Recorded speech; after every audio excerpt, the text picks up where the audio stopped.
FM 89.1, Radio Universidad. Bueno, con nosotros, como adelantábamos, la gente de la Asociación de Magistrados y Funcionarios de La Matanza. Como todos los miércoles recibimos aquí a Alejandro Fernández, el auxiliar letrado del Juzgado Civil y Comercial 2 de ese departamento judicial y prosecretario de la Secretaría de Cultura de la Asociación de Magistrados y Funcionarios de La Matanza y docente de esta Casa de Altos Estudios. Hola Alejandro, ¿cómo estás? Bienvenido. ¿Cómo les va? ¿Todo bien? Muy bien, ¿vos? Bien, todo bien, por suerte. Hoy con una visita aquí en el piso, como no hemos tenido la semana pasada, que hicimos una nota telefónica con el presidente de la asociación, pero sí, hoy aquí nos visita la doctora Rocío Suárez. Ella es perito médica psiquiatra para charlar acerca de salud mental. Exactamente, hasta ahora siempre habíamos traído abogados, pero Sí. yo les contaba el miércoles pasado que el Poder Judicial e incluso la asociación no solo está compuesta por abogados, sino que tiene expertos de distintas especialidades. Bueno, en este caso la doctora, que forma parte del equipo técnico del Juzgado de Familia número 3 de acá del Departamento Judicial de La Matanza, nos va a estar hablando un poco de este tema que no sé si la palabra es decirlo está en boga, pero que bueno, que se está resintiendo mucho, sobre todo en la época que estamos viviendo. Bueno, para introducir un poco el tema, contanos, porque con María en el inicio decíamos, ¿no? Hay que ver qué entendemos por salud mental, a qué tipo de patologías puede referirse, cuál es la relación justamente con la pandemia en este tiempo que estamos de a poquito saliendo, si se quiere, cómo es un poco todo esto. Bueno, la salud mental como tal está teniendo auge, ¿sí? En esta nueva era, en este nuevo siglo, por decirlo de alguna manera. Ya se sabe que hace muchísimo tiempo, ¿sí? Se conocen las enfermedades mentales, pero siempre estuvieron estigmatizadas como la gente loca. Es más, en su época las mujeres que presentaban síntomas conocidos como histerias eran quemadas porque se pretendían o se entendían que estaban como embrujadas. O lobotomizadas un poquito más cerca en el tiempo, ¿no? Siempre estuvo esa cuestión y además a nosotros como profesionales también. El médico psiquiatra estaba un poco loco por elegir esta profesión. En este nuevo siglo, en esta nueva, digamos, el nuevo milenio cuando arranca, también crece un montón, ¿sí? Todo lo que es conocido como la salud mental, la neurociencia, todo lo que tiene que ver con lo cognitivo, ¿sí? Entonces empiezan a escuchar muchas enfermedades que ustedes habrán escuchado, como lo primero que se corre es el ataque de pánico, ¿sí? Es una de las primeras cosas que se empiezan a salir fuera, que era algo más común que la gente podía tener. Y así como otros síntomas. Cuando surge una de las cosas que yo estuve viendo, yo empecé a formarme en psiquiatría a partir del 2008, que me formé, hice la residencia en el Parisien. Cuando paso a segundo año, ¿sí? Justo en junio del 2009 aparece lo que se conoce como la gripe A, la gripe aviar.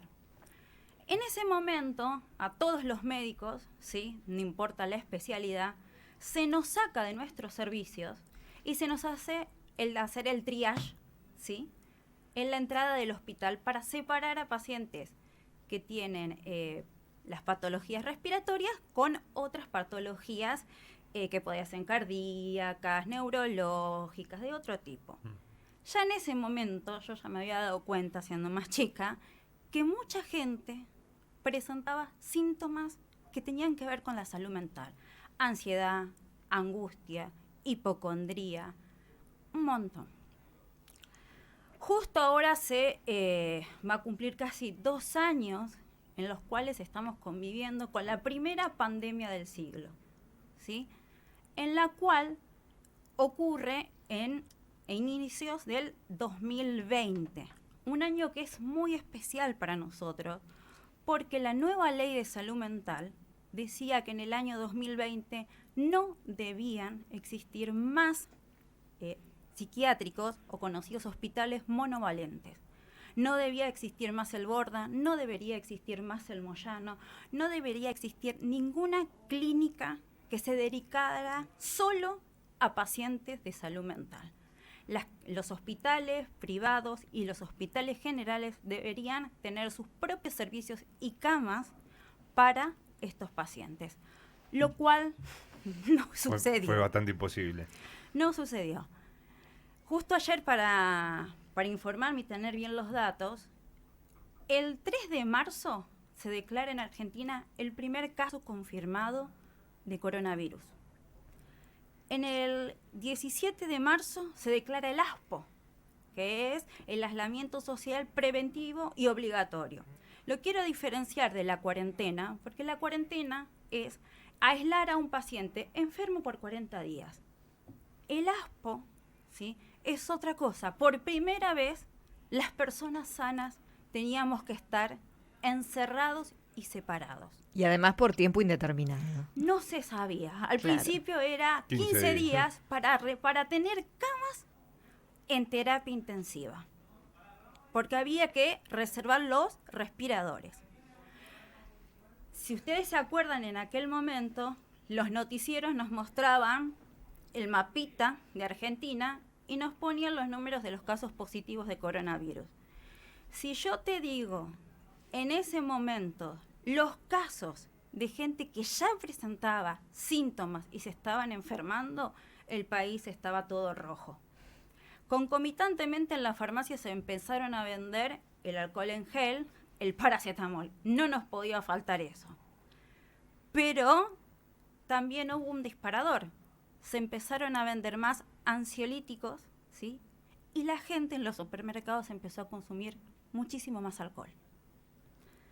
Entonces ahí es donde empieza esta situación que yo digo, esta es la primera vez a nivel mundial, en toda la era del ser humano, que hay una epidemia por salud mental. Hablando con colegas de diferentes especialidades, les digo, el COVID o el virus no solo ataca, ¿sí?, a los pulmones, a la garganta, al nervio olfativo, sino también a la salud mental, teniendo o no teniendo el virus. La cantidad de gente que se enfermó y actualmente está padeciendo síntomas y enfermedades es increíblemente alto. Nosotros por ahora no podemos ni siquiera festejar y decir que estamos en una pospandemia, sino literalmente salud mental sigue en la trinchera, peleando con números rojos, ¿sí?, con cantidad de gente que está mal, no solo a nivel individual, sino a nivel colectivo.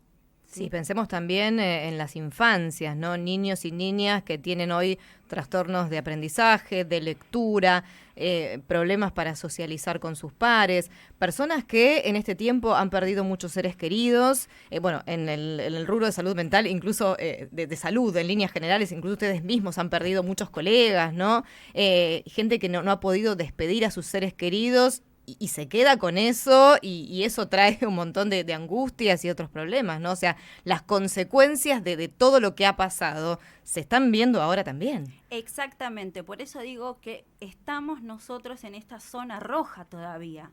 Ahora que podemos salir un poquitito, esto que vos marcabas de los nenes. Una de las cosas que uno decía, gracias a Dios que no pasó, fue que a nivel orgánico sí no había afectado a los chicos. Pero el aislamiento sí los afectó de una manera terrible. Tremendo. Este año ya llevamos pocos días, marzo, que empezaron los chicos la escolaridad. Empecé a preguntar tanto en jardín de infantes, en primarias, en secundarias, ¿cuántos chicos presentaban alteraciones conductuales? En todas te están diciendo que sí. Lo primero que los chicos están presentando, primero que hay un desnivel total, ¿sí? Un desnivel total. Chicos de 3 años que no hablan, muchísimos casos de autismo y sobre todo muy, muy violentos. Chicos que empiezan a pegar, cosa que antes no sucedía. Esto se empieza a ver ahora. Y sobre todo, creo que la gran mayoría lo ve, la gran violencia, los gritos que existe a nivel colectivo, la impaciencia. En un mundo que desde el 2000 hasta ahora ha crecido de una forma rapidísima a nivel tecnológico desde muchas áreas, lo que me pregunté fue, ¿qué nos pasó que no pudimos con esto? Porque la humanidad siempre tuvo un montón de pandemias, ¿sí?, más graves, que duraron más años, pero nunca pasaron estas cosas. Una de las cosas que yo también me preguntaba a nivel colectivo era ¿por qué nos saludaban y nos aplaudían a la noche cuando nadie nos ve, donde nosotros no los podíamos ver? pero durante el día atacaban a los médicos. Esa persona o ese profesional que estaba para cuidarte, lo atacabas. Eso también habla de que algo nos pasó como sociedad en la cual no pudimos avanzar. ¿Qué pasó con la empatía hacia el otro? ¿Por qué atacar y hacer cosas violentas durante el día que te ven todos?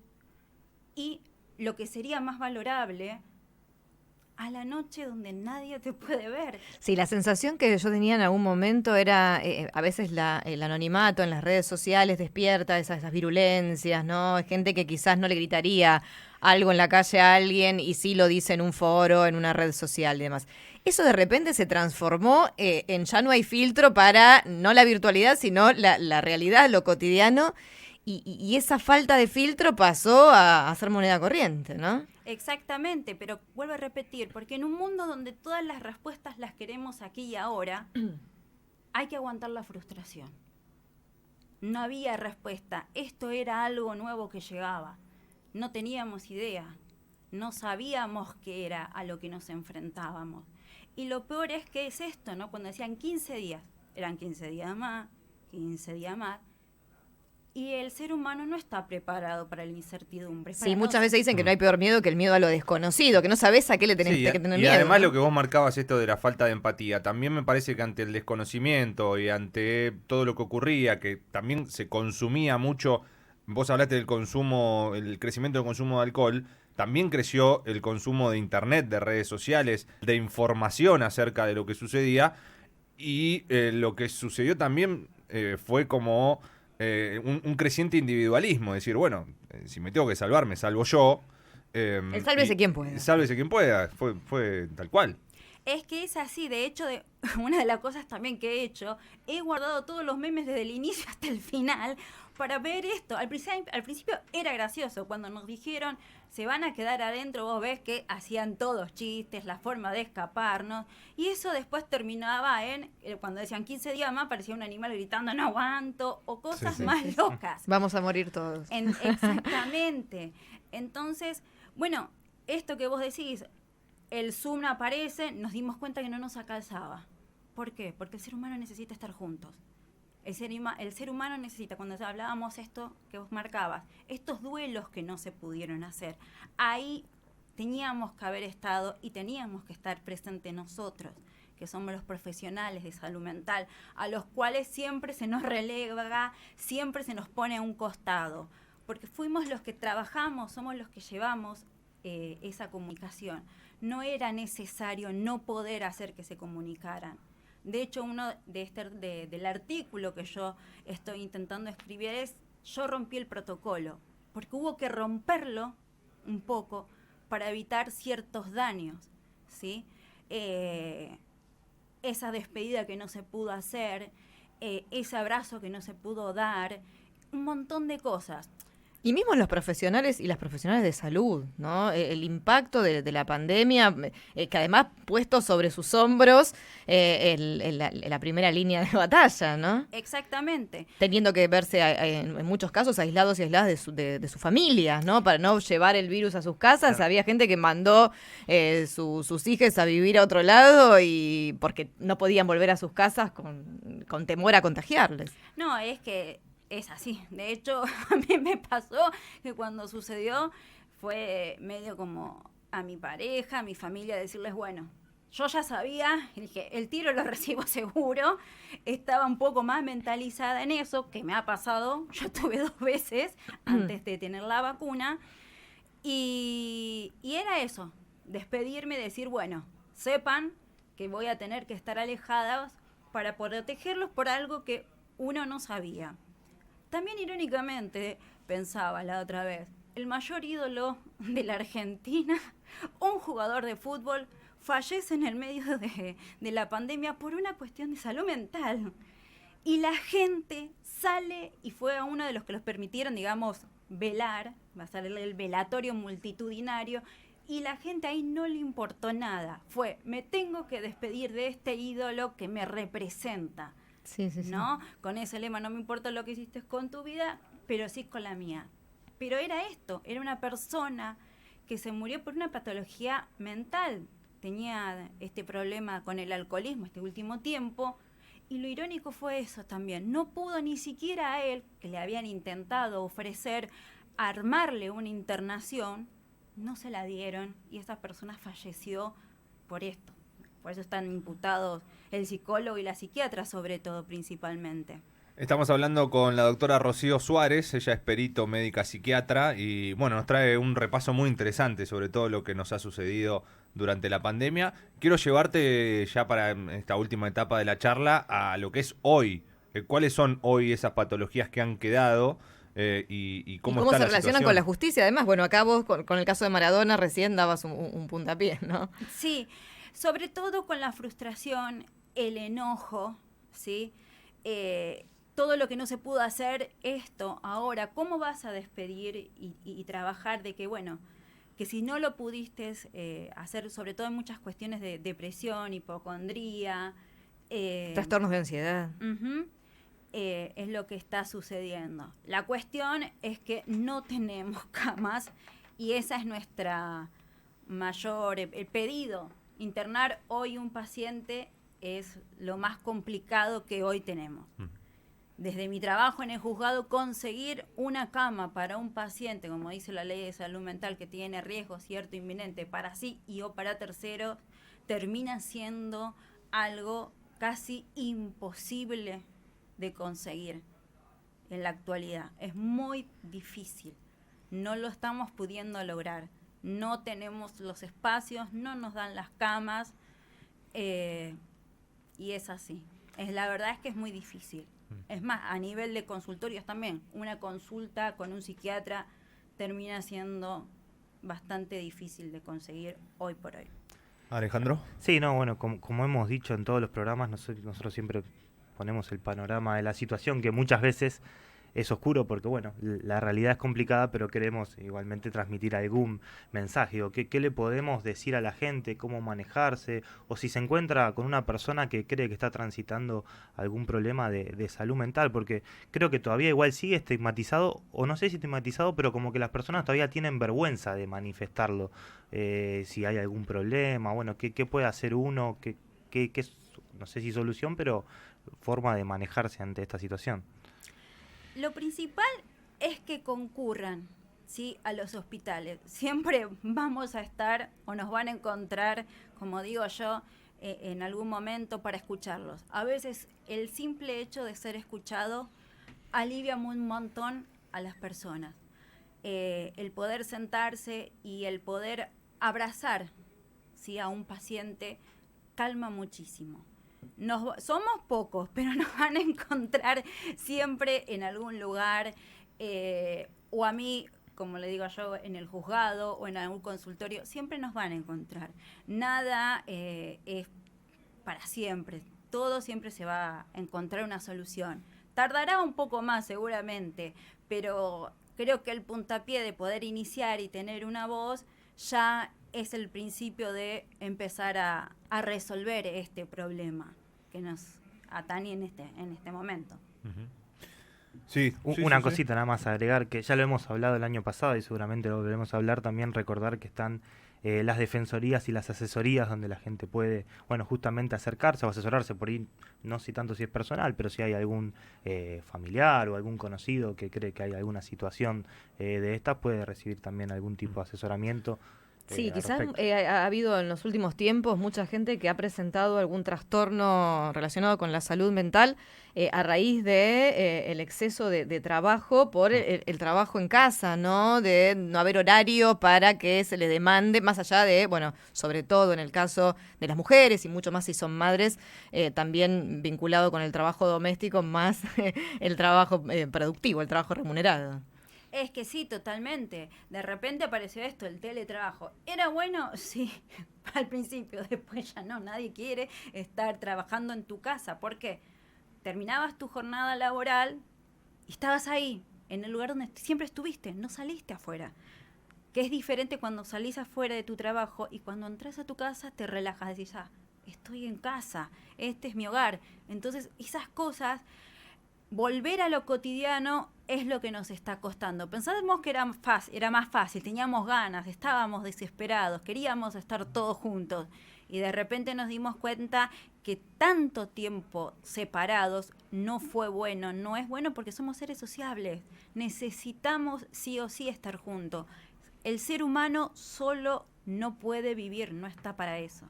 Entonces, va a costar, pero obviamente se va a lograr. Y ni hablar de la gente que se dio cuenta de que no podía vivir con quienes vivía. Eso es un capítulo, un programa aparte. Eso es sí. Bueno, entonces seguimos con el lema el nombre de nuestro programa. A pesar de todo esto, hay que seguir, es lo que decimos y lo que manifestamos. Así que, bueno, los esperamos para la próxima, Alejandro. Gracias a Rocío, la verdad, un repaso, no sé si te recordar, hace poquito se estaban cumpliendo, bueno, el 20 de marzo fue que se decretó el ASPO, ¿no? Se han cumplido 2 años. ¿no? 17. Se han cumplido 2 años, así que este repaso y estas algunas cuestiones que todavía quedan, ¿no? Que tienen que ver con esto y que seguramente vamos a superar. Desde la Universidad Nacional de La Matanza, Radio Universidad FM 89.1. Siempre cerca.